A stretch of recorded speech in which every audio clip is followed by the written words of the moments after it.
الحمد لله رب العالمين، والصلاة والسلام على أشرف الأنبياء وسيد المرسلين سيدنا ومولانا محمد وعلى آله وأصحابه أجمعين۔ برادران اسلام، محترم بھائیوں، عزیز ساتھیوں، ہم نے اپنے دروس میں سیرت نبی پاک صلی اللہ علیہ وسلم کا جو سلسلہ شروع کیا ہے، درس سابق میں ہم اس مقام تک تقریباً پہنچے تھے کہ حضور صلی اللہ علیہ وسلم اور آپ کے صحابہ کے لیے جو مختلف مصائب، ابتلاءات، امتحانات آئے، کفار کی جانب سے سختیاں اور شدائد بڑھتے گئے۔ حضور صلی اللہ علیہ وسلم کے سب سے بڑے معاون جو آپ کے چچا ابی طالب تھے، ان کی وفات ہو گئی۔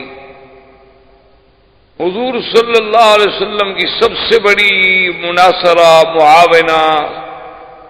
اور سب سے بڑی محسنہ اسلام سیدہ خدیجہ رضی اللہ تعالی عنہا کی وفات ہو گئی۔ اسی لیے اس کو عام الحزن کہا جاتا ہے کہ وہ تو سالی غم ہی غم ہے۔ اب چونکہ ابی طالب کے دور میں جو فرق تھا وہ اتنا تھا کہ جو بڑے بڑے کفار تھے، روسائے قریش تھے، سردار تھے، بڑے بڑے حیثیت والے لوگ تھے، وہ آ کے حضور صلی اللہ علیہ وسلم کو ستاتے تھے، لیکن عام آدمی کو جرت نہیں ہوتی تھی کہ حضور صلی اللہ علیہ وسلم کے ساتھ بات کرے یا گستاخی کرے یا آپ کو تکلیف پہنچائے۔ لیکن ابی طالب کے مر جانے کے بعد تو راستہ ہی کھل گیا۔ پھر تو یہ ہے کہ بڑے ہیں، چھوٹے ہیں، بچے ہیں، سب نے حضور صلی اللہ علیہ وسلم کو ستانا شروع کر دیا۔ اور اسی دور میں بعین ہی یہی دور تھا کہ کفار قریش نے سوچا کہ بھی مسلمان جو حبشہ چلے گئے، اور اگر حبشہ میں ان کو قدم جمانے کا موقع مل گیا، ہو سکتا ہے کہ ان کی تعداد وہاں بڑھ جائے، تو ہم کیوں نہ ایسا کریں کہ بادشاہ حبشہ کے پاس ایک وفد بھیجیں کہ وہ تو ہمارے بھاگے ہوئے غلام ہیں اور یہاں سے وہ بھاگ کے گئے ہیں، مہربانی کر کے وہ ہمیں واپس کیے جائیں۔ ان کو واپس لا کر ہم ایک تو ان پر ظلم و ستم شروع کریں، اور دوسری بات یہ ہے کہ آئندہ اسلام کو پھیلنے سے روک دیں۔ کفار قریش نے وفد بھیجا اور پھر یہ بھی فیصلہ کیا کہ بادشاہوں کا مزاج ہوتا ہے، اسے کچھ نہ کچھ ہدیہ، کوئی چیز پیش کی جائے تاکہ اکرام ہو اس کا، اور بادشاہ ان باتوں پہ خوش ہوتے ہیں۔ اب معلومات کیے گئے کہ بھی نجاشی جو ہے حبشے کا بادشاہ اصحما، اس کو کیا چیزیں زیادہ ہدیے میں پسند آتی، تو معلوم یہ ہوا کہ اسے چمڑے کی بنی ہوئی چیزیں بڑی پسند۔ تو اب جناب کفار قریش نے شام سے آیا ہوا اور ملکوں سے آیا ہوا، صنعا سے آیا ہوا، مختلف ملکوں سے چمڑے کی چیزیں جو آئی ہوئی تھیں وہ چیزیں خریدیں، اور بڑی اعلیٰ قسم کی، نایاب قسم کی چیزیں انہوں نے۔ اس زمانے میں بھی چمڑے کے برتن بنتے تھے، ضرور بنتے تھے، یہ ڈیکوریشن پیس جیسے لائٹوں کے لیے ہوتے ہیں یہ بنائے جاتے تھے، پانی کے لیے برتن بنائے جاتے تھے، اور اس سے پہننے کے لیے جیسے آج کل آپ یہ جیکٹس وغیرہ پہنتے ہیں، اس زمانے کے انداز کی وہ بنائی جاتی تھی، بڑی خوبصورت چیزیں بنتی، سرانے بنتے تھے، تخیے بنتے تھے، سب چمڑے کا کام ہوتا۔ تو انہوں نے بہرحال چمڑے کی چیزیں لی، اور اس کے بعد وفد کی قیادت بعض کتابوں میں آتا ہے کہ عمرو بن العاص نے کی، اور جا کر حبشہ میں نجاشی کو ملے، اور اس کے ملنے سے پہلے ان کے جو بطارقہ بطریق تھے، بطریق کہتے ہیں جو عیسائیت کے، یوں سمجھ لیں پادری پنڈت جن کے مذہبی اثرات تھے، ان سے ملے، ان کو بھی ہدایہ دیے، اور ان سے کہا کہ آپ کو پتہ ہے یہ کون لوگ ہیں جو یہاں آئے ہوئے؟ نہ تو یہ ہمارے دین پر ہیں، ہماری بھی مخالفت کر کے ہمارے دین کو بھی چھوڑ کے یہ لوگ وہاں سے بھاگے، چلو اگر یہ اچھے ہوتے تو تمہارا دین تو قبول کر لیتے نا، تمہارا دین بھی تو انہوں نے قبول نہیں کیا، نہ یہ تمہارے دین پر ہے۔ تو اب اس کا کیا مطلب ہے کہ ہمارا جو دین ہے مکے والوں کا وہ بھی غلط ہے، اور آپ کا جو دین ہے نصرانیت پر، عیسائیت پر، وہ بھی غلط ہے، تو یہی بس حق پر ہیں۔ ان لوگوں کو اگر موقع ملا تو یہ تو آپ کے ملک میں بہت بڑا فساد برپا کر دیں۔ انہوں نے کہا ٹھیک ہے، آپ بادشاہ سے ملیں، ملاقات کا ٹائم لے کے دیا۔ انہوں نے کہا جب بادشاہ پوچھے گا تو ہم آپ کی تائید کریں گے۔ لہذا قریش کا وفد پہنچا، انہوں نے بادشاہ کے سامنے اپنی باتیں رکھی، اور جو بطارقہ تھے بطریق تھے انہوں نے بھی تائید کی۔ انہوں نے کہا کہ ہاں بادشاہ سلامت، بات تو ٹھیک ہے، جو لوگ اپنوں کے نہیں بن سکے وہ ہمارے کیا بنے، لیکن اپنے لوگوں کو چھوڑ کے بھاگ آئے۔ لیکن بادشاہ بڑا ذہین تھا، بادشاہ تھا، اس نے کہا کہ بھئی نہیں، یہ نہیں ہو سکتا کہ میں کسی کو ایسے سزا دے دوں اور اس کے بارے میں معلومات نہ کروں، کیونکہ حضور صلی اللہ علیہ وسلم کی ایک حدیث مبارک میں بھی ہے کہ اگر قاضی کے پاس ایک آدمی آئے اور وہ کہے کہ دیکھو جی یہ میری آنکھ فلاں آدمی نے نکال لی ہے، تو آنکھ بھی نکلی ہوئی سامنے موجود ہے، یعنی کیس بڑا واضح ہے، لیکن قاضی کو جوش میں نہیں آنا چاہیے جب تک کہ دوسرے کو نہ بلائے، خدا جانے اس کی دونوں نکلی ہوئی ہوں، اس کی تو ایک نکلی ہوئی ہے نا۔ تو یہ ظلم ہوتا ہے کہ آدمی ایک طرف کا فیصلہ سننے کے بعد، ایک کے بیان سننے کے بعد فوراً حکم جاری کر دے۔ تو بادشاہ نے کہا کہ دیکھو بھئی آپ جانتے ہیں کہ میں تو ظلم نہیں کروں گا، میں تو پہلے ان کو بلاؤں۔ انہوں نے پیشی رکھ دی اور اگلے جلسے پر انہوں نے بلایا، تو مسلمان جب گئے تو ان کی قیادت جو ہے وہ حضرت جعفر نے کی۔ حضرت جعفر یہ حضرت سیدنا علی رضی اللہ تعالی عنہ کے بھائی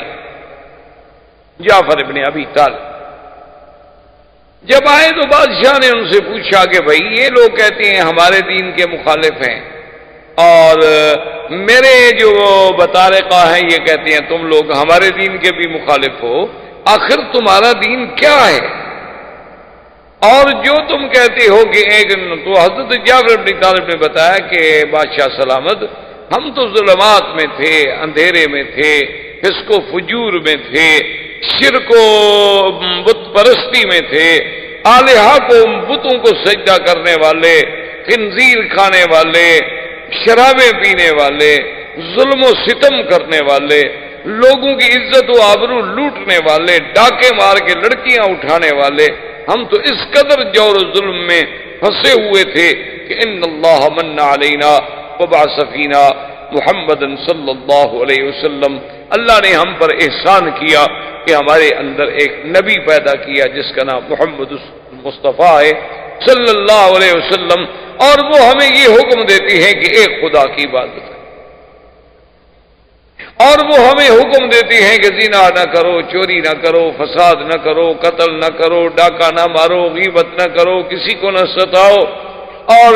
اسلام پہ رہو، نمازیں پڑھو، دین کے کام کرو، اللہ کی فرما برداری کرو، ہر وقت بندے کا اللہ سے تعلق جڑا رہے۔ وہ ہمیں یہ باتیں بتلاتے ہیں، اور وہ فرماتے ہیں کہ مجھ پر اللہ کا قرآن اترتا ہے۔ تو جعفر ابن ابی طالب اپنا بادشاہ نے کہا کہ جعفر، وہ جو قرآن ان پہ اترتا ہے اس میں سے کچھ آپ کو بھی یاد ہے؟ تو نے فرمایا کہ ہاں۔ انہوں نے کہا تو پھر مجھے سنا۔ تو روایات میں آتا ہے کہ حضرت جعفر نے بسم اللہ الرحمن الرحیم کاف ہا یا عین صاد ذکر رحمت ربک عبدہ زکریا اذ نادى ربه نداء خفیا۔ جب حضرت جعفر نے پڑھی، اور پھر حضرت جعفر قریشی تھے، اللہ نے قرآن بھی لغت قریش میں نازل کیا تھا، جب آپ نے قرآن پڑھا تو اتنا متاثر ہوا نجاشی، اتنا متاثر ہوا کہ اس نے اپنے بطارقہ سے اور اپنے وزراء سے کہا، کہنے لگا واللہ مجھے خدا کی قسم ہے جس نے عیسیٰ کو بھیجا، جس نے عیسیٰ علیہ السلام کو پیدا کیا ہے، ہم یہ ہے کہ میں ان پہ کبھی ظلم نہیں کر سکتا۔ یہ جو کچھ کہہ رہے ہیں بڑی اچھی بات ہے، کیا ہے کسی کو، وہ تو کہتے ہیں کسی کو نہ ستاؤ، فساد نہ کرو، قتل نہ کرو، تو بڑی اچھی باتیں ہیں، یہ میرے ملک میں رہ سکتے ہیں۔ انہوں نے کہا کہ جاؤ رہو میرے ملک میں، تم پر کوئی ظلم و تشدد نہیں ہو۔ چلے گئے۔ اب قریش نے سوچا کہ ہم اتنے دور سے سفر کر کے آئے، ہم نے ہدایہ بھی دی، یہ سب کچھ کیا، ہم تو ناکام ہو گئے، فیل ہو گئے۔ انہوں نے دوبارہ ان کے ذہن میں ڈالا، انہوں نے کہا کہ جناب اصل بات تو آپ نے ان سے پوچھی نہیں، وہ تو عیسیٰ علیہ السلام کو نہیں مانتے، وہ تو عیسیٰ علیہ السلام کی گستاخی کرتے ہیں اور توہین کرتے ہیں، کیونکہ اس دور میں نجاشی جو تھا وہ عیسائی تھا۔ جب ان کو یہ کہا گیا تو بادشاہ غصے میں ہے، اس نے کہا عیسیٰ علیہ السلام کی توہین کرتے ہیں؟ انہوں نے کہا ہاں جی بالکل، تو عیسیٰ علیہ السلام کو نہیں مانتے اور عیسیٰ علیہ السلام کی شان میں بڑی بے ادبی اور گستاخی کرتے ہیں، اللہ معاف کرے۔ تو ایسے لوگوں کو تو آپ نکال، میں نے کہا کہ دیکھو بات یہ ہے کہ ایسے تو میں ظلم نہیں کرتا، لیکن میں ان کو پھر بلاتا ہوں، اگر باقی وہ عیسیٰ علیہ السلام اور بی بی مریم کی شان میں کوئی گستاخی کرتے ہیں تو پھر میں صرف نکال کیوں دوں، میں ان کو سزا کیوں نہ دوں؟ ان نے پھر بلا لیا۔ جب پھر بلایا تو انہوں نے کہا حضرت جعفر سے کہ یا جعفر حل معک شیء فی عیسیٰ، تمہارے پیغمبر نے کوئی بات ایسی بھی کہی ہے کہ جو عیسیٰ علیہ السلام کے شان کے بارے میں ہو، اور تم اس کے بارے میں کیا عقیدہ رکھتے ہو؟ تو عیسیٰ علیہ السلام کے بارے میں حضرت جعفر نے تلاوت شروع کی، وَاذْكُرْ فِي الْكِتَابِ مَرْيَمَ إِذِ انتبذت من أهلها مكانا شرقيا فاتخذت من دونهم حجابا فأرسلنا إليها روحنا فتمثل لها بشرا سويا قالت إني أعوذ بالرحمن منك إن كنت تقيا قال انما انا رسول ربك لأهب لك غلاما زكيا۔ کہ بی بی مریم جب علیحدہ بیٹھی تھی، دیکھا کہ کوئی بندہ آ رہا ہے، تو بی بی صاحبہ نے کہا کہ میں اپنے اللہ کے نام پہ، اس رحمان کے نام سے پناہ پکڑتی ہوں، تم اللہ سے ڈرنے والے ہو تو میرے قریب بتاؤ کہ میں ایک عورت ہوں، تم جوان ہو، ادھر کیسے آ رہے ہو؟ تو اب سیدنا جبریل نے فرمایا کہ انما انا رسول ربک، بی بی مریم کیوں گھبراتی ہو، میں کوئی بندہ نہیں، میں تو تیرے رب کا بھیجا ہوا قاصد ہوں، لأہب لک غلاما زکیا، اور میں تمہیں خوشخبری دینے آیا ہوں کہ اللہ تمہیں بہت پاکیزہ بچہ دیں گے۔ بی بی کہنے لگی کمال کی بات کرتے ہو، کیسے وہ پاکیزہ بچہ مجھے بچہ دے؟ قالت انا یکون لی غلام ولم یمسسنی بشر ولم اک بغیا۔ بی بی مریم نے کہا کیا کہتے ہو آنے والے، مجھے کیسے بچہ ہوگا، مجھے تو آج تک کسی انسان نے چھوا بھی نہیں۔ یہ ہے صفت، یہ ہے عفت، یہ ہے کمال۔ یاد رکھو میرے عزیز کہ عورت کا حسن و جمال جو ہے وہ اس کی عفت و حیا میں، جب عورت کا حیا چلا جائے وہ حسن نہیں باقی رہتا، وہ جمال نہیں باقی رہتا، وہ کمال نہیں باقی رہتا، وہ معصومیت نہیں باقی رہتی۔ اصل جو عورت کے لیے اللہ نے بیوٹی بنائی ہے نا، وہ اس کی عزت ہے، اس کا عصمت ہے۔ کہ اب دیکھیں کہ سب سے پہلی بات جو بی بی مریم کہتی ہے، جبریل سے مخاطب ہے، کہتی ہے کیا کر رہے ہیں، لم یمسسنی بشر، مجھے تو کسی بندے نے ہاتھ تک نہیں لگایا۔ اور اللہ نے جو بی بی مریم کی قرآن میں تعریف کی ہے، اللہ نے جو قرآن میں بی بی مریم کی صفت بیان کی ہے، جی آپ سورۃ التحریم اٹھا کے دیکھیں تو کیا ہے، وَمَرْيَمَ ابْنَتَ عِمْرَانَ الَّتِي أَحْصَنَتْ فَرْجَهَا فَنَفَخْنَا فِيهِ مِنْ رُوحِنَا۔ اللہ فرماتے ہیں کہ بی بی مریم عمران کی بیٹی جس نے اپنی شرمگاہ کی حفاظت کی، یعنی سب سے بڑی وصف جو اللہ نے، یہ نہیں کہا کہ وہ خوبصورت تھی، یہ نہیں کہا وہ پڑھی لکھی تھی، یہ نہیں کہا کہ بڑی روزے رکھنے والی تھی، بلکہ کہا کہ سب سے بڑی بات یہ ہے کہ اس نے اپنے نفس کی حفاظت کی تھی۔ کہ زنا تو زنا، کسی کے ساتھ نکاح بھی نہیں ہوا تھا، اسے تو کسی غیر مرد نے ہاتھ تک نہیں لگایا۔ اسی طرح اللہ پاک نے جو قرآن میں فرمایا ہے، آپ دیکھیں گے کہ اللہ تبارک و تعالیٰ قرآن میں فرماتے ہیں کہ ہم نے وحور عین کامثال اللؤلؤ المکنون، اللہ فرماتے ہیں ہم نے جنت میں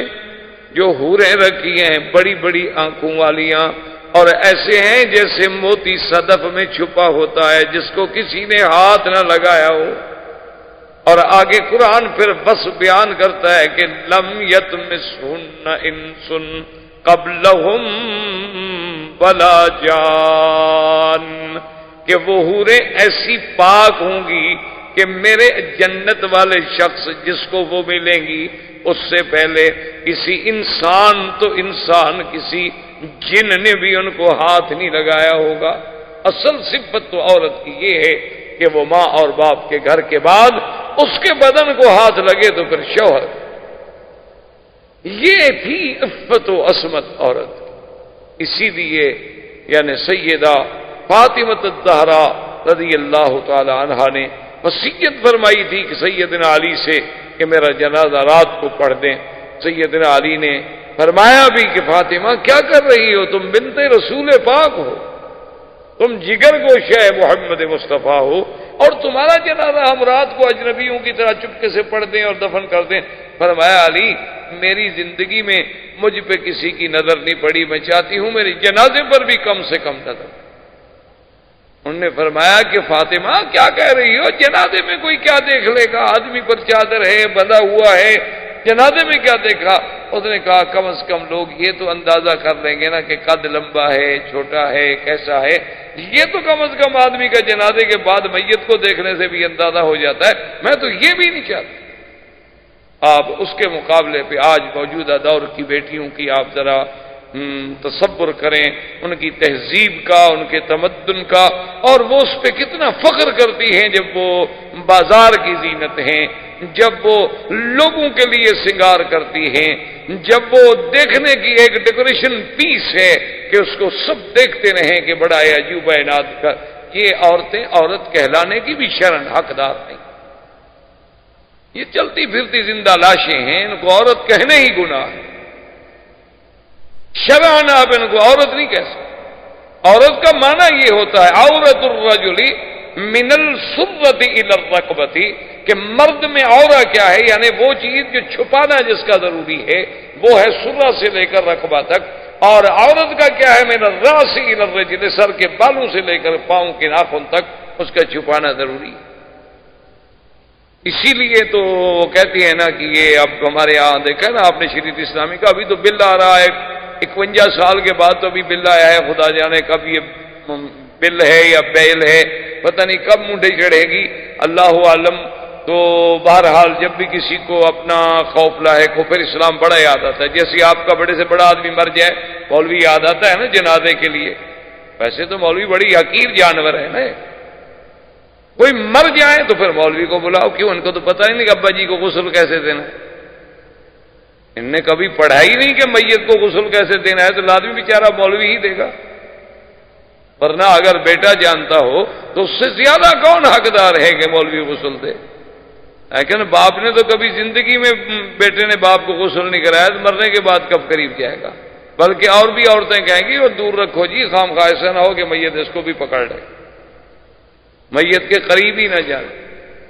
تو یہ میرے کہنے کا مقصد، شور آ رہا ہے ہر طرف کہ اسلام آ گیا تو یہ ہو جائے گا، اسلام آ گیا تو عورتیں اندر بیٹھ جائیں گی، اسلام آ گیا تو عورتیں قیدی بن جائیں گی، اسلام آ گیا تو 4 شادیاں ہو جائیں گی، پتہ نہیں اتنی عورتیں لے کے رکھی ہوئی ہیں کہ ہر آدمی کو 3 اور دے دیں گے۔ کیا تہذیب ہے، کیا اعتراض ہے اللہ کے قرآن کے مطابق؟ اور اعتراض کرنے والے کون ہیں؟ جنہوں نے نہ کبھی قرآن پڑھا ہے نہ حدیث مصطفیٰ پڑھی،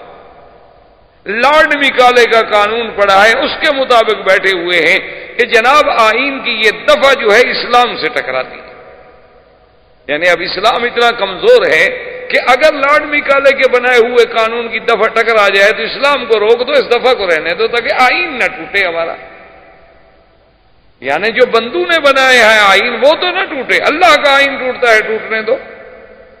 اب ہمارے فیشن میں سگار میں یعنی یہ ہوتا ہے کہ جب پارٹی ہو اور کسی بڑے آدمی کی پارٹی ہو وہاں تو ضروری ہوتا ہے کہ بیگم جو ہے وہ کھڑے ہو کے سرو کرے اور مہمانوں کو سنبھالے، اور اگر ساڑی باندھے تو سب سے اچھی ساڑی وہ ہوتی ہے جس سے آدھا پیٹ نظر آ رہا، ورنہ ساڑی کیا ہوئی، باندھنے کا کیا فائدہ ہوا ابھی؟ اسی لیے تو باندھی جاتی ہے کہ بھی آدھا پیٹ نظر آئے، پیچھے آدھی پشت نظر آئے، پورے سر کے بال نظر آئیں، تبھی تو ہاں جی یہ ہے صحیح معنی میں جو ساڑی باندھی جاتی۔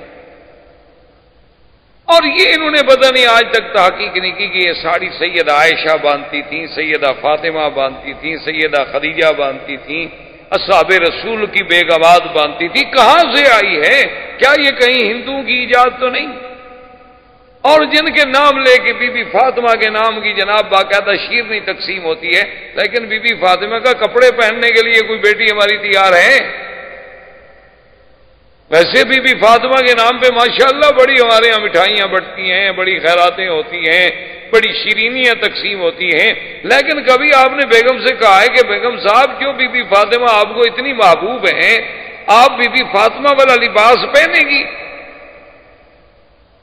تو یہ تو پھر بی بی مریم تھی نا جناب، کہ جس کو اپنی عفت و عصمت کا یہ عالم ہے کہ وہ چیخ پڑی کہ لم یمسسنی بشر ولم اک بغیہ، میں کوئی گناہ گار ہوں، میں کوئی بد کردار عورت ہوں کہ مجھے بچہ پیدا ہو جائے گا بغیر باپ کے؟ اللہ اکبر۔ جبریل نے کہا قال کذالک قال ربک هو علی ہین وَلِنَجْعَلَهُ آیَةً لِلنَّاسِ وَرَحْمَةً مِنَّا وَكَانَ أَمْرًا مَقْضِيًّا۔ جبریل علیہ السلام نے کہا بی بی مریم غصے میں آنے کی ضرورت نہیں ہے، یہ تو تیرے رب کا فیصلہ ہے، اور تیرے اللہ کو بغیر تیری شادی کے بغیر کسی چیز کے بچہ پیدا کرنا مشکل نہیں، بڑا آسان ہے، اور اللہ تو چاہتے ہیں کہ اس کو ایک نشانی بنائے اپنی قدرت کی، کہ کوئی یہ نہ کہے کہ اللہ بنا تو سکتا ہے لیکن جب تک میاں بیوی نہ ہوں وہ بھی نہیں بنا سکتا۔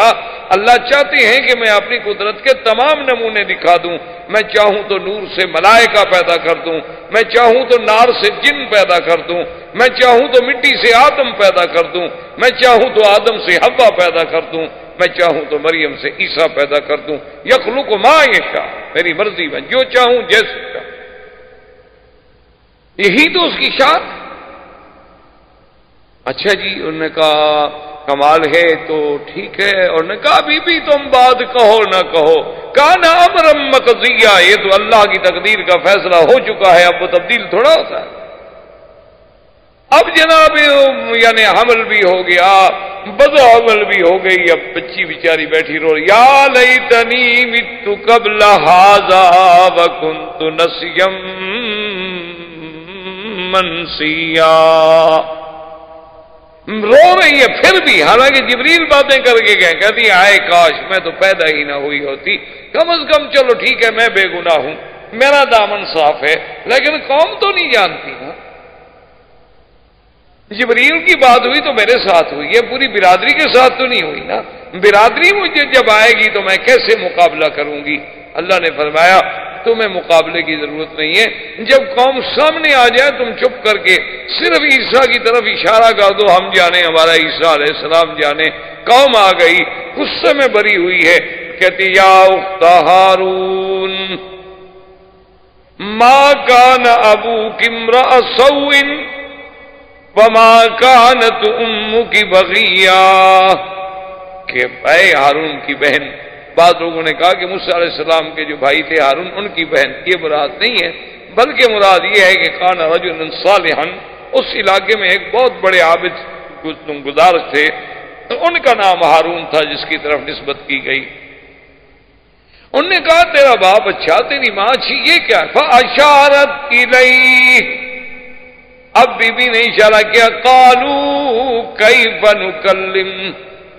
نکلم من کان فی المہد صبیا، قال انی عبد اللہ آتانی الکتاب وجعلنی نبیا وجعلنی مبارکا اینما کنت واوصانی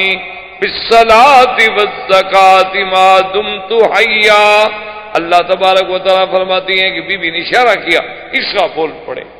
وہاں لحد میں، یعنی ابھی جھولے میں ہیں، اور بول پڑے کہ انی عبداللہ، میں تو اللہ کا بندہ ہوں، اللہ نے مجھے نبی بنایا ہے، اللہ نے مجھے برکت والا بنایا ہے، اللہ کی عبادت کرنے والا، نمازیں قائم کرنے والا، والدین کی فرما بردار۔ اب حضرت جعفر پڑھ رہے ہیں اور نجاشی رو رہا۔ جب تلاوت ختم ہوئی تو نجاشی نے ایک لکڑی پڑی تھی چھوٹی، اس کہتے ہیں ارجون، ارجون کہتے ہیں ایک باریک سی شاخ، جیسے قرآن کہتے ہیں نا کہ جب چاند آخر میں پہنچتا ہے کل ارجون القدیم، پھر اسی طرح ہو جاتا ہے۔ جیسے آپ نے دیکھا نا کھجور کی ایک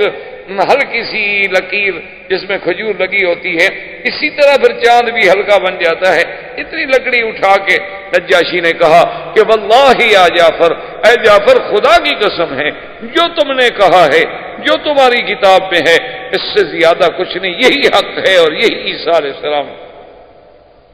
اب تو اور بطارے کا پریشان ہو گیا، ابھی یہ تو نجاشی اور متاثر ہو گیا۔ اس نے کہا دیکھو تم میری سلطنت میں رہو اور جب تک چاہو رہو، کوئی تمہیں روکنے والا نہیں۔ بطارکہ نے جناب شور کر دیا، اور نتیجہ یہ نکلا،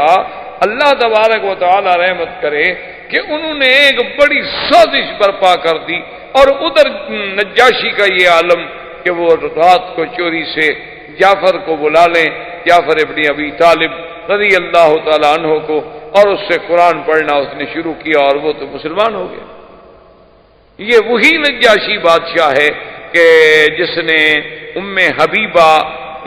ابو سفیان کی بیٹی جو ہیں، جو زوجہ محمد مصطفیٰ ہیں صلی اللہ علیہ وسلم، ان کا نکاح حضور سے کرنے والا یہی نجاشی بادشاہ تھا۔ اسی نے حق المہر دی، اسی نے سارے اخراجات ادا کیے، اور اسی نے بی ام حبیبہ کو یہاں سے بانیاں دے کے، خادم دے کے، ہدایہ دے کے حضور صلی اللہ علیہ وسلم کی خدمت میں بھیجا تھا۔ وہ مسلمان ہو گیا۔ اب بطارکہ کو پتہ چلا کہ ہمارا تو بادشاہ گیا، مسلمان ہو گیا۔ بطارکہ نے سب اپنے بڑے بڑے جو پادری تھے، بڑے بڑے پنڈت تھے، راہب تھے، سب کو اکٹھا کیا، وفد بنا کہ بادشاہ سے آخری بات کرتے ہیں، یا ہماری بات مانیں اور یا پھر شہنشاہیت چھوڑیں، ہم اس کے مخالف۔ تو بادشاہ سمجھدار تھا، اس نے کہا کہ اب میں کیسے ان سے جان چھڑاؤں؟ تو تاریخ کہتی ہے کہ اس نے یہ کیا کہ وہ جو سورت مریم قرآن کا صفحہ لکھا ہوا تھا وہ اس نے اپنے اندر کی جیب میں رکھ لیا، اندر کی جیب میں رکھ لیا، اور بیٹھ گیا، اور بطارکہ سے کہا کہ بھی کیا؟ انہوں نے کہا دیکھو بات سنو، کہ جو ہم کہتے ہیں نا کہ عیسیٰ کے بارے میں کہ وہ اللہ کا بیٹا ہے اور ثالث و ثلاثہ ہے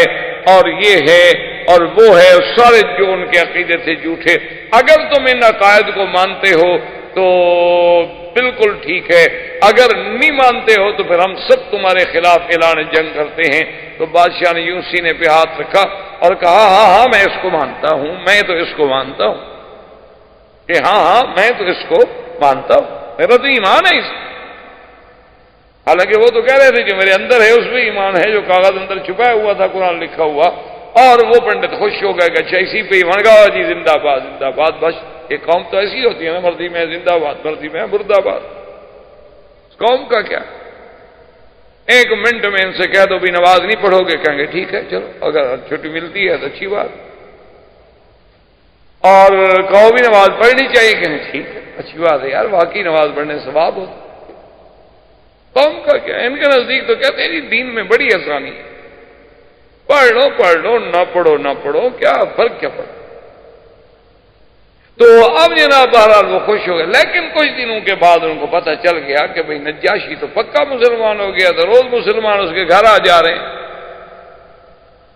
تو انہوں نے بہرحال اعلان جنگ کر دیا نجاشی کے خلاف، اور اپنی جتنی عیسائی قوتیں تھیں ان سب کو جمع کیا۔ مسلمان ایک دریا تھا، دریا کی دوسری طرف آبادی تھی، اس میں رہتے تھے، اور اس طرف جنگ کا اعلان ہو گیا۔ نجاشی نے بھی کہا کہ ٹھیک ہے، مسلمان تو میں مسلمان ہوں، جو لڑتا ہے لڑے۔ اب مسلمان بیچارے پریشان کہ کیا ہوگا، کہ ابھی اگر تو نجاشی جیت گیا پھر تو ہماری جان بچ گئی، وہ مسلمان ہے، اور اگر خدا نہ خاصہ آج کی جنگ میں نجاشی ہار جاتا ہے تو ہم تو ماریں گے، پھر تو جو آئے گا وہ عیسائی ہوگا اور وہ ہمارا سب سے بڑا دشمن ہوگا۔ اس پریشانیوں میں مبتلا تھے۔ انہوں نے کہا کہ آخر کون آدمی جائے اتنا بڑا دریا عبور کر کے جا کے خبر لے کے آئے؟ تو حضرت زبیر نے کہا کہ میں جاتا۔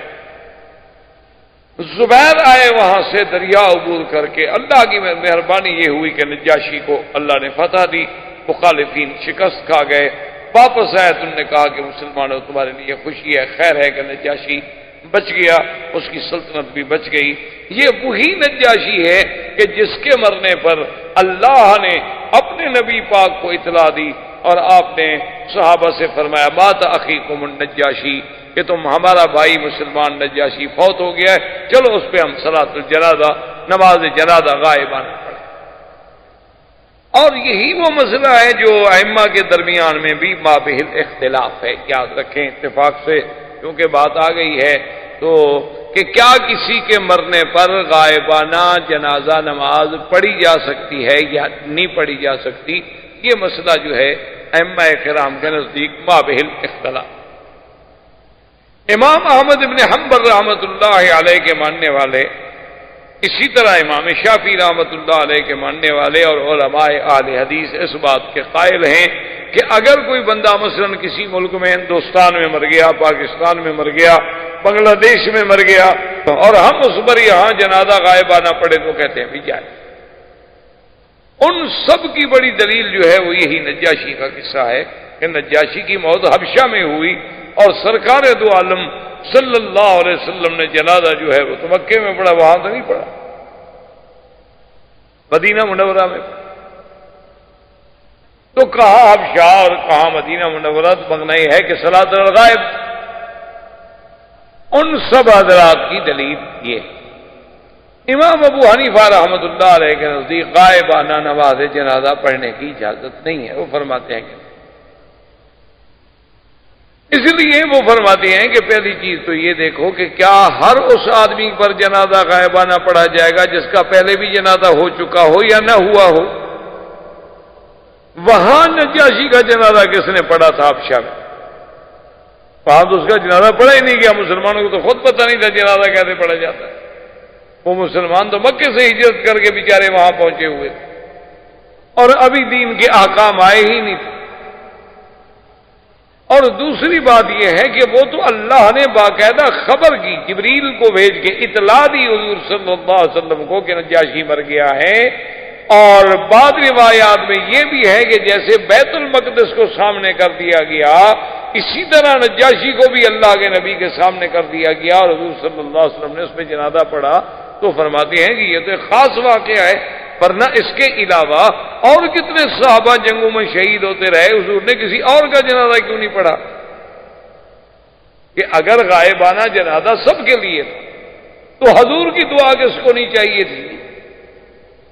بھائی چاہے کتنا بڑے سے بڑا شان والا صحابی ہو، لیکن حضور کی دعا کے لیے تو سب محتاج تھے۔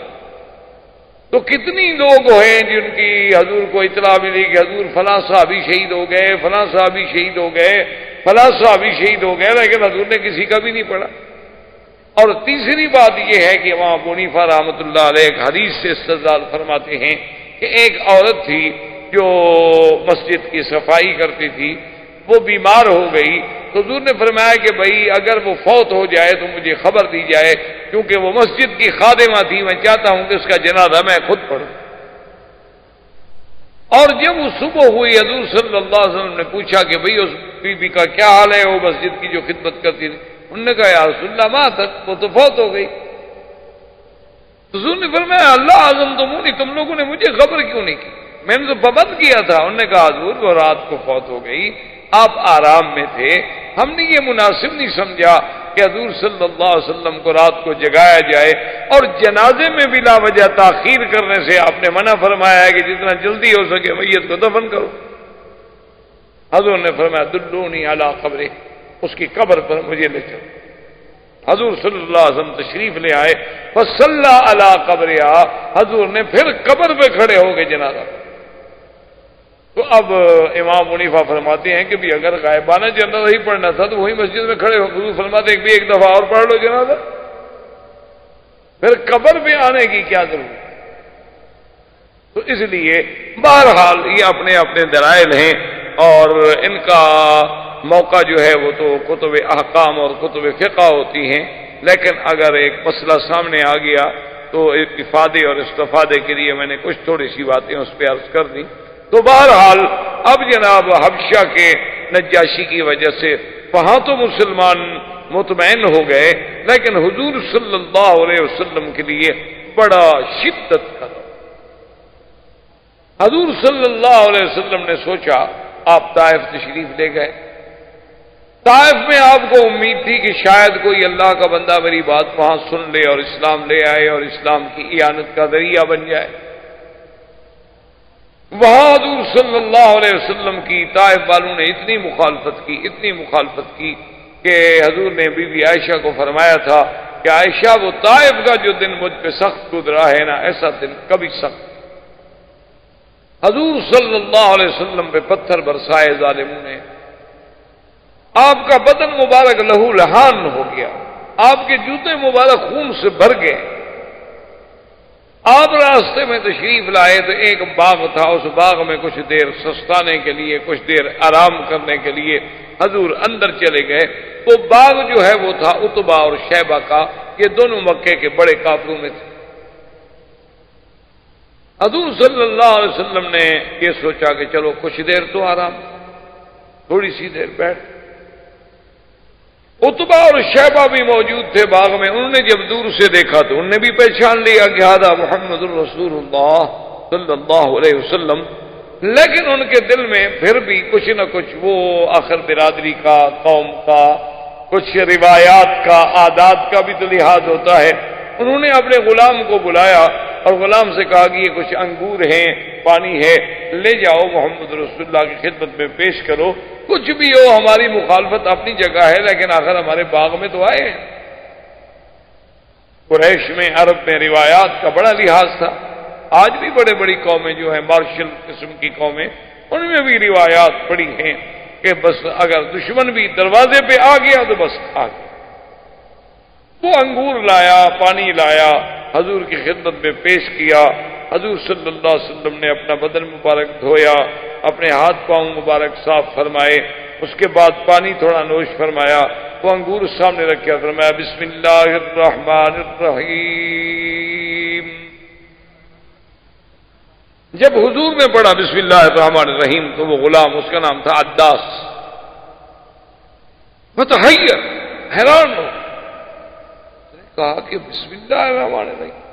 یہ تو مکے کے قریش والے، کفار قریش، رؤسائے قریش، وہ تو کبھی نہیں پڑھتے بسم اللہ الرحمن الرحیم۔ وہ تو اگر کبھی خدا کا نام لینا بھی چاہتے ہیں تو کہتے ہیں اسم کا اللہم، یہ الرحمن الرحیم تو وہ نہیں جانتے۔ یہ تو قریش کے سردار ہیں، قریشی ہیں، ہاشمی ہیں، یہ کہاں سے بسم اللہ الرحمن الرحیم پڑھ رہے ہیں؟ تو جب وہ بڑا حیران ہوا تو حضور نے فرمایا کہ عداس کیوں حیران ہو؟ انہوں نے کہا حضور ایسے کلمات میں نے آج سے پہلے کبھی سنے نہیں کسی مکے والے سے۔ حضور نے فرمایا اچھا تم یہ بتاؤ کہ من اینا، تم کہاں کے رہنے والے ہو؟ انہوں نے کہا من نینوا، یا رسول اللہ میں نینوا ایک بستی ہے عراق کی طرف، اس کا رہنے والا ہوں۔ حضور نے فرمایا اچھا تم اس نینوا کے رہنے والے والذی فیہا یونس ابن متیٰ، جس میں حضرت یونس ابن متیٰ تھے۔ اب تو عداس اور حیران ہو گیا، اس نے کہا کہ آپ کیسے جانتے ہیں یونس ابن متیٰ کو؟ آپ نے فرمایا عداس حیران ہونے کی بات نہیں، انہو اخی وانہو نبی من انبیاء اللہ، وہ میرے بھائی تھے گویا، اور وہ بھی اللہ کے نبی تھے، اور جو بات یونس ابن متیٰ کہتا تھا وہی بات میں کہتا ہوں۔ اب ان کو نہیں سمجھ آتی تو میں کیا کروں، ورنہ میری دعوت اور حضرت یونس کی دعوت ایک تھی۔ ہم قبل راس رسول اللہ، عداس تو جی بس گر پڑا، حضور کے ماتھے کو بوسہ دے رہا ہے، حضور کو چوم رہا ہے، اور عتبہ شیبہ دور بیٹھے دیکھ رہے ہیں کہ یہ کیا ہو گیا؟ یہ ہم نے غلام بھیجا تھا کہ جا کے انگور پہنچا دو، ہمارا تو غلام بھی گیا۔ واپس آیا غلام، انہوں نے کہا تمہیں کیا ہو گیا، تم کیوں چوم رہے تھے؟ اس نے کہا بات سنو کہ ٹھیک ہے کہ میں تمہارا غلام ہوں، لیکن واللہ انہ رسول، یہ میں تمہیں صحیح بات کہہ رہا ہوں، خدا کی قسم ہے وہ اللہ کا سچا۔ جو بات اس نے مجھے بتلائی ہے نا، وہ نبی کے بغیر کوئی جانتا ہی نہیں، تو وہ کیسے بتلا سکتے ہیں؟ میرا یقین ہے۔ انہوں نے کہا نہیں چھوڑو چھوڑو، بس تم ایسی باتوں میں نہ پڑو، تم پھر نہ جانا ان کے پاس۔ اور چونکہ نوکر تھا، ملازم تھا، اس کو ذرا ڈانٹ دیا۔ حضور صلی اللہ علیہ وسلم باغ سے چل پڑے، مکے کے قریب آئے، لیکن حضور رک گئے۔ حضور نے فرمایا کہ اب میں کیف ادخل مکہ، کیسے مکے میں داخل ہوں؟ مکہ تو میں چھوڑ کے نکلا تھا کہ مجھے باہر کوئی امان ملے گی، باہر کوئی ساتھی ملیں گے، باہر کوئی نصرت ملے گی، لیکن باہر سے بھی کوئی ساتھ نہ ملا۔ اب پھر میں اکیلا مکے میں جاؤں تو صفحائے مکہ تو پھر میری مخالفت اور زیادہ تیز کر کہ اچھا جی باہر سے لوٹا ہے۔ حضور صلی اللہ علیہ وسلم نے پیغام بھیجا ایک سردار کو، اس کا نام تھا اخنس بن شریح۔ اس کو پیغام بھیجا کہ اخنس بن شریح، تم مکے کے سرداروں میں سے ایک سردار ہو، کیا میں تمہاری پناہ میں آ سکتا ہوں مکہ مکرمہ میں؟ چلو تم میرے دین پہ آؤ نہ آؤ، مانو نہ مانو، لیکن بڑے لوگ آخر پناہ تو دیتے ہیں نا، میں تمہاری پناہ میں جوار میں آ سکتا ہوں مکہ مکرمہ؟ خود نے کہا کہ میرا چونکہ قریش سے معاہدہ ہے، میں اپنے معاہدے کو نہیں توڑ سکتا، میں آپ کو پناہ نہیں دے سکتا۔ حضور صلی اللہ علیہ وسلم نے سہیل ابن عمرو کے پاس آدمی بھیجا کہ سہیل ابن عمرو بھی مکے کا بہت بڑا سردار تھا اور بڑا حوصلے والا آدمی تھا، کہ جب یہ حدیبیہ کے موقع پہ صلح ہوئی حضور کے ساتھ، ہی سہیل ابن عمرو تھا دستخط کرنے والا، اور بڑا آدمی تھا قریش میں سے، اور ویسے بھی بڑا حلم والا، حوصلے والا، بڑا نرم دل آدمی تھا، کہ جب وہ آیا تھا نا سہیل، تو حضور نے فرمایا اپنے صحابہ سے کہ ابشرو، جو آ رہا ہے تو کافر لیکن سہیل ہے، معاملہ سہل ہی رہے گا، سختی نہیں ہوگی۔ سہیل ابن عمرو کو آدمی بھیجا حضور نے کہ حل انظر بجوارک بمکہ، تمہارے جوار میں میں مکے میں اتر سکتا ہوں؟ انہوں نے کہا لا یا رسول، میں آپ کو پناہ نہیں دے سکتا کیونکہ میں حلیف ہوں قریش۔ حضور صلی اللہ علیہ وسلم اور پریشان، اور اسی اثناء اب دیکھیں ایک طرف پریشانیوں کا یہ عالم، یعنی مصیبتوں کے پہاڑ ٹوٹ پڑے ہیں، اور ادھر جبریل نازل ہوتے ہیں اور آ کر حضور صلی اللہ علیہ وآلہ آلہ واصحابہ وسلم تسلیما کثیرا کثیرا پہ سلام کہتے ہیں، اور کہتے ہیں کہ اللہ پاک نے سلام بھیجا ہے، وَأَرْسَلَ مَعِي مَلَكٌ مِّنَ الْمَلَائِكَةِ يُسَمَّى مَلَكُ الْجِبَالِ، اللہ نے میرے ساتھ ایک اور فرشتہ بھی بھیجا ہے جس کا نام جبال، پہاڑوں کا فرشتہ ہے، کہ پہاڑوں پر اس کی ڈیوٹی ہے، اور اللہ فرماتے ہیں اِنَّ رَبَّكَ يُقْرِئُكَ السَّلَامَ، تیرے رب نے محمد مصطفیٰ تجھ پہ سلام بھیجے ہیں، اور ساتھ یہ بھی فرمایا ہے کہ اگر تم چاہتے ہو تو نطبق والاخشبین علی اہل الطائف، وہ جو پہاڑ ہے نا اخشبین، ایک ادھر اور ایک ادھر، اگر آپ چاہیں تو ہم حکم دیتے ہیں ملک کو کہ دونوں پہاڑوں کو ملا دے اور ان کو کچل ختم کر دے۔ یعنی ایک طرف یہ سختی ہے، ایک طرف قدرت کی طرف سے یہ قوت و طاقت ہے، لیکن پتہ ہے حضور نے کیا فرمایا؟ فرمایا اللہم اہد قومی فانہم لا یعلمون، کہ جبریل میرے اللہ سے کہہ دو کہ میری قوم کو ہدایت دے دیں، وہ جانتے نہیں، وہ جاہل ہیں، وہ ابھی تک مسئلہ نہیں سمجھ رہے، ان کو ہلاک کرنے کی ضرورت نہیں ہے، ان کو برباد کرنے کی ضرورت نہیں ہے۔ صحابی نے عرض کیا کہ یا رسول اللہ آپ ان کے لیے تباہی کی دعا مانگے۔ فرمایا اللہ نے مجھے تو رحمت بنا کے بھیجا ہے، میں کسی کے لیے عذاب کی کیسے دعا؟ فرمایا دیکھو اگر یہ مسلمان نہیں ہوں گے، ہو سکتا ہے ان کی نسل سے، ان کی اولادوں سے، ان کی پشت سے اللہ کوئی مسلمان پیدا کر، اور دیکھو بالکل وہی ہوا جو حضور چاہتے تھے۔ ابو سفیان اسلام لائے، ابو جہل کا بیٹا اکرمہ بطل من نبطال الاسلام بنا، ولید بن المغیرہ کا بیٹا خالد سیف الرحمان بنا۔ بالکل عین حضور کی وہ تمنا، وہ دعا جو تھی کہ چلو یہ نسل نہ صحیح، ان کی آنے والی نسل میں اللہ کوئی ایسا بندہ بھیج دے۔ آپ دیکھتے ہیں کہ حضرت خالد کا کتنا بڑا مقام ہے کہ آج تک کفر حضرت خالد کی تلوار کی کاٹ کو نہیں بھول سکا۔ دیکھو نا مسلمان ہم نہتے ہیں، کمزور ہیں، آخر آپ دیکھیں کہ آج کل کا میڈیا اور انٹرنیٹ اور ساری دنیا لگی ہوئی اسلام اسلام اسلام اسلام، کیا بلا ان کو کھا گئی؟ ہمارے پاس تو اللہ کے بندے ابھی تک وہی ٹانگا اور گدا گاڑی چلتی ہے، ان کو کیوں موت آئی ہوئی ہے اسلام سے؟ لیکن وہ جانتے ہیں کہ یہ سرکس کا شیر ہے، جب یہ جاگ گیا نا، اس کو پتہ چل گیا کہ میں شیر ہوں، بس یہ ابھی اپنے آپ کو ذرا کھیل کود میں لگایا ہوا ہے، لہو و لعب میں پڑا ہوا ہے، یہ ابھی تو اس کو لوگ بندر سمجھ کے نچا رہے ہیں، لیکن یہ جب اپنی پہ آ گیا نا، پھر اس کی ایک دھاڑ کے آگے بھی کوئی نہیں ٹھہرے گا، پھر تو اللہ اکبر کی نعرہ ہی لگانا ہے نا، اور کیا کرنا؟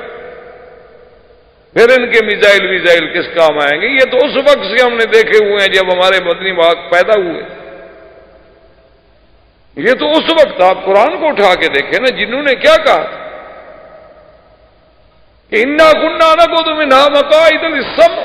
فمن يستمع الآن يجد له شهابا رصدا، کہ ہم نے اپنے اوپر ٹھکانے بنائے ہوئے تھے آسمانوں میں، اور ہم جا کر فرشتوں کی بات سنتے تھے، لیکن کیا کریں اب ہم جاتے ہیں تو وہاں سے ہمیں میزائل آسمانی مارے جاتے ہیں۔ وہ شہاب رصد کیا تھا جسے آپ کہتے ہیں جی تارا ٹوٹا؟ تو ہمارے تو یہ ہماری اصل وجہ یہ ہے، دیکھیں نا کہ رات دن کوئی دنیا میں اگر ان کا کوئی جہاز بھی گر جائے، کہتے ہیں مسلمان نے پھونک ماری ہو، ہمارا جہاز گر گیا، وہ بدبخت ہو جہاز تمہارا گر گیا، ہم نے کہا نہیں یہ نہیں، چلو دعا، پھونک نہیں ماری ہوگی نا، کھڑے ہو کے دعا کی، قنوت نازلہ پڑی ہو، بھئی ہاں بالکل ٹھیک ہے، ہمارا تو خدا پہ ایمان ہے، تم 25 مارو گے، خدا اس سے زیادہ تمہارے بات ہے، گنتے جاؤ۔ ہمارا تو اب بھی ایمان ہے کہ ساری دنیا کا یہودی اسی لیے اکٹھا ہو رہا تھا کہ ان کو ہلاک ہونے میں ہمیں ڈھونڈنا نہ پڑے، ہمارا تو اب بھی ایمان، ہمارا تو عقیدہ ہے اسلام آئے گا، ابھرے گا، اور اسے دنیا کی کوئی طاقت نہیں روک سکتی، دنیا کوئی طاقت نہیں روک سکتی۔ اب دیکھیں نا جی کہاں اسلام ہے، آپ کا ہندو چیخ پڑا، اگر اسلام کا بل آ گیا تو ہمیں بڑا خطرہ ہے، تو اسلام کے بل سے آپ کو کیا خطرہ ہے؟ کہتے پھر کہیں مسلمان جاگ نہ جائے، اگر جاگ گیا تو پھر اس کو پتہ ہے نا کہ 850 سال تو پہلے بھی رہے ہیں ہم پر، وہ پہلے چپراسی تو نہیں لگے ہوئے تھے نا وہاں، یہ تو جب ہم بد عمل ہوئے تو گر گئے نا۔ آج تک صلیبیوں کو ایوب بھولا ہوا ہے، صلاح الدین بھولا ہوا ہے، مغیرہ بھولا ہوا ہے، آج تک کفر کو سیدنا عمر اور خالد بھولے ہوئے ہیں۔ ایسی قوم کبھی دیکھی ہوگی کہ ان کو یعنی دشمن کہہ رہا ہے کہ حضرت خالد خیال رکھنا، ہماری قوم کے پاس سائنائڈ ایک زہر ہوتی ہے، وہ انہوں نے اپنی انگوٹھیوں میں چھپائی ہوتی ہے تاکہ اگر دشمن پکڑ لے تو بس ذرا چکھ لی اور بندہ ختم ہو گیا، جس کا ذائقہ آج تک کوئی رپورٹ نہیں کر سکا، اتنی خطرناک وہ زہر ہے۔ خیال کرنا کسی کے ہاتھ کا پانی نہ پینا، کھانا نہ کھانا، کہیں دشمن زہر نہ ملا دے۔ تو حضرت خان نے فرمایا اچھا وہ کیا ہوتی ہے؟ تو اس نے اپنی انگوٹھی کھولی، اس نے کہا دیکھو یہ ہو، اچھا یہ تو بہت تھوڑی سی ہے، انہوں نے کہا کمال کر رہے ہو، اس کو تو زبان لگ جائے تو بہت دندہ بھر جائے، تم کہہ رہے ہو تھوڑی سی ہے۔ انہوں نے کہا اچھا اس کو اس میں ڈالو، انہوں نے کہا کیا کر رہے ہو؟ انہوں نے کہا ڈالو تو صحیح، بسم اللہ الذی لا یضر مع اسمہ شیء فی الارض ولا فی السماء وهو السمیع العلیم، اور سامنے گلاس پی گیا، وہ ہکا بکا دیکھ رہا، اب گرا اب گرا اب گرا، انہوں نے کہا کیا گرا؟ انہوں نے کہا تمہیں کچھ ہی نہیں ہو سکتا، کیا مطلب؟ جس خدا خالق ہے اسی کے نام سے ہم نے پی ہے، اس نے مجھے، تو اس قوم سے کون نہ ڈرے میرا بھائی؟ یہ کمال ہے نا کہ ادھر شدتوں کا یہ عالم ہے اور ادھر مدنی کی رحمت کا یہ عالم ہے۔ کہتے ہیں اللہ اہد قومی فانہم لا یعلمون، میری قوم کو ہدایت عطا فرما دے، یہ بیچاروں کا قصور کوئی نہیں، یہ جانتے۔ اور حضور صلی اللہ علیہ وسلم نے سہیل کو پیغام بھیجا، اس نے بھی انکار کیا۔ آخر میں حضور صلی اللہ علیہ وسلم نے مطعم ابن عدی کو پیغام بھیجا، انہوں نے کہا مکے والوں کچھ تو عقل کرو، آخر مطعم ابن عدی نے کہا کہ یا رسول اللہ انزل فی جوار، چلو آپ میری پناہ میں آ جائیں، میں آپ کو اپنی پناہ میں لیتا ہوں اور آپ بالکل تشریف لائیں، اور جس وقت آپ مکے میں پہنچے تو آپ ہمیں باخبر۔ حضور نے خبر دی۔ مطعم نے کیا کیا کہ اپنے بیٹوں کو 6 بیٹے تھے اس کے، حکم دیا کہ سب اسلحہ اچھی طرح پہن لو، تیار ہو جاؤ، اور حضور سے پوچھا کہ کیا کرنا ہے؟ حضور نے فرمایا میں نے تو پہلے کعبے کا طواف کرنا ہے جا۔ تو آگے حضور چل رہے ہیں اور پیچھے مطعم ابن عدی کے 6 بیٹے مسلح ہو کے جا رہے ہیں اور قریش کھڑے ہیں۔ یہ کیا ہوگا؟ اس نے کہا خبردار۔ ابو سفیان دوڑا، اس نے کہا مطعم یہ کیا ہوگا؟ کیا تم بھی مسلمان ہو گئے کہ نبی کے پیچھے چلو؟ اس نے کہا دیکھو ابو سفیان میں مسلمان نہیں ہو گیا، لیکن نظر رسول اللہ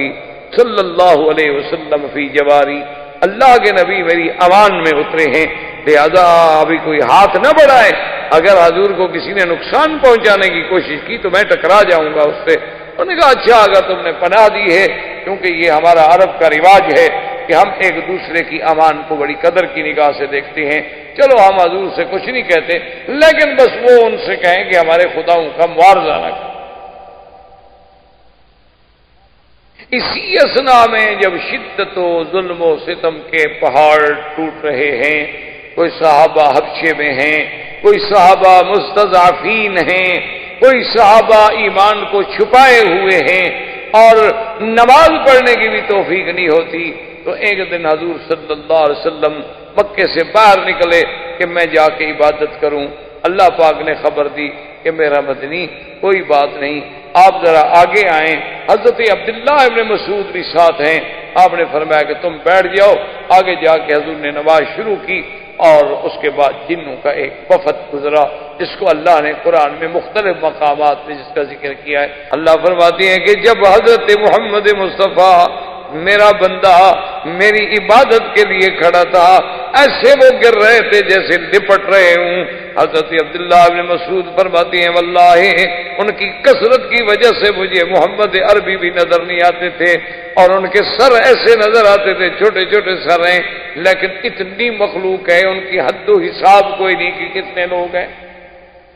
اور اس کے بعد جب حضور قرآن سے فارغ ہوئے تو اسلام لائے، اور انہوں نے کہا کہ یا رسول اللہ ہم نصیبین کے جن ہیں، ہم تو اس بحث میں تھے کہ وجہ کیا ہو گئی کہ آسمانوں پہ ہمارا جانا رک گیا ہے۔ انا لا ندری اشر ارید بمن فی الارض ام اراد بهم ربهم رشدا، ہمیں تو پتہ کوئی نہیں، پہلے ہم باتیں سنتے تھے، ملائکہ کی باتیں سن کے اپنے کاہنوں کو بتلاتے تھے، لیکن سب پہرے لگ گئے، ہم اسی ڈھونڈنے میں نکلے تھے، لیکن آپ کا چہرہ دیکھ کر قرآن سننے کے بعد ہمیں بالکل یقین ہے کہ آپ اللہ کے سچے نبی ہیں، مہربانی کر کے ہمیں مسلمان کریں۔ حضور کے ہاتھوں پہ جناب اب سینکڑوں ہزاروں جن مسلمان ہو رہے ہیں۔ اللہ نے ایک جانب سے تسلی کی محمد مصطفیٰ لا تحزن، غم نہ کریں، فکر نہ کریں، اگر مکے والے مسلمان نہیں ہوں گے تو میری کوئی ایک مخلوق تو نہیں ہے، میرے پاس تو اور مخلوق بھی موجود، اگر یہ اسلام نہیں لائیں گے تو آپ کے اسلام کو بھی نقصان ہو جائے گا، ہم اور قوم بھیج دیں۔ اب یہی میں عین ہی شدت کے اور تکالیف کا دور ہے کہ عین اللہ تبارک و تعالیٰ کی رحمت جوش میں آئی کہ اپنے نبی کی تسلی کے لیے، اطمینان قلب کے لیے اور تطمین کے لیے کہ میرے مدنی کا رات اور دن جو ہے ستم میں گزر رہا ہے